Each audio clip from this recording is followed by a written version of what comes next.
আমরা পিস্টনে যখন ring setting করব তখন কিছু ধারা কারা আছে। সেটা হলো আমরা ওয়েল রিংয়ের এই নিচে শাটার রিং যখন সেটিং করব এইভাবে এটা সেটিং করে দিলাম। এরপরে যখন আমরা এই ওয়েল রিংয়ের এই মাথাটা একটা জায়গায় রাখবো, এখানেও কিন্তু এপাশ ওপাশ আছে। যেটা হচ্ছে ভি আছে সেটা হচ্ছে পিস্টনের দিকে যাবে, আর যেটা হচ্ছে একটু খোলা আছে সেটা এই ওয়েল্ডিংয়ের সঙ্গে লাগবে। যেরকম এটা খোলা আছে আমরা ওয়েল্ডিংয়ের সঙ্গে দিয়ে দিচ্ছি। তো ঠিক এরকমভাবে এটা চলে গেল। এরপরে কিন্তু এটাও একই প্রসেসে, যেদিকে একটু উঁচা সেদিক চলে যাবে এই রিংয়ের দিকে, আর যেটা ভি করা সেটা বাইরের দিকে।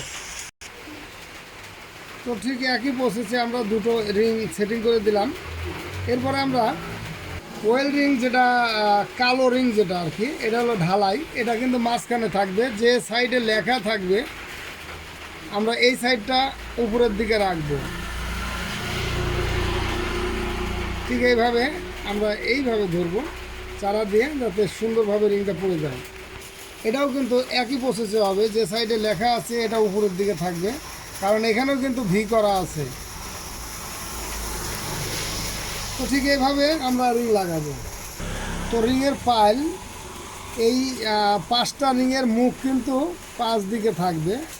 ঠিক এইভাবে 4টে রিং, এই একটা, দুটো, তিনটে, চারটে, 4টে রিংয়ের মাথা 4 দিকে থাকবে, এবং ওয়েল রিংয়ের মাথাটাও কিন্তু এক জায়গায় ডিস্টেন্স থাকবে, যাতে এই ফাঁসের মধ্যে না পড়ে।